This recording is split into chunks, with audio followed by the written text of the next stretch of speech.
আজকে মরলে কালকে 2 দিন পরের দিন কেউ কাঁদবে না। যাদের জন্য করলা কামাই মরলে তারা চিনবে না। আজকে মরলে কালকে 2 দিন পরের দিন কেউ কাঁদবে না। যাদের জন্য করলা কামাই মরলে তারা চিনবে না। থাকতে সময় করো আমল, ঈমান করো খাঁটি।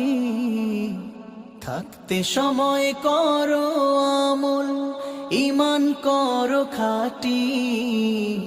শেষ ঠিকানা তোমার আমার 3.5 হাত মাটি।